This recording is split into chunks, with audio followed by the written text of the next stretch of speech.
మనిషి శరీరం ఒక అద్భుతమైన రహస్యంతో నిండి ఉంది. జీవుడు వికరం ద్వారా పుట్టారు, కాని ఎన్నో వీరకాల్లో ఒకదే శక్తిని కలిగించేది. అదే శక్తి జీవుడికి ప్రాణాన్ని ఇస్తుంది.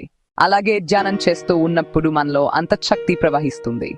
ఆ శక్తి ఒకే దారిలో నడుస్తూ ఆత్మలో నిలిచిపోతుంది. మన ఆత్మ శాశ్వత బలం ఇచ్చేది అదే శక్తి. ఇది సాధారణ ఆలోచన కాదు, ఈ దివ్య సూచన. దత్తాత్రేయ స్వామి కరుణంతోనే ఈ జ్ఞాపకం మన హృదయంలో మెలకువ తెస్తుంది. గురువు మాత్రమే ఇన్ఫినిట్ ఎనర్జీని తెలుసుకుని దానికి సరైన దారి చూపిస్తారు. పుస్తకాలు చదివినా ఈ జుగాన్ దొరదు, ఎందుకంటే ఇది మానవ జికానం కాదు, విశ్వ జిపాన్. ఇది గురువుని అనుమతితోనే లభిస్తుంది. ఆ శక్తి తప్పుగా వాడితే నాశనం అవుతుంది, కానీ సరైన మార్గంలో వాడితే ఆత్మను మోక్షానికి చేర్చుతుంది. అందుకే జపం, ధ్యానం, శ్రద్ధ ఇవన్నీ ఒకే లక్ష్యం వైపు మనల్ని నడిపిస్తాయి. మన శరీరం తాత్కాలికం, కానీ ఆత్మ శాశ్వతం. దత్తుని ఆశీర్వాదంతో శక్తిని పొందినవాడు ఇకపై పడవలసిన అవసరం లేదు. ఆయన కప్పలోనే నిజమైన శాంతి, నిజమైన మోక్షం ఉంది.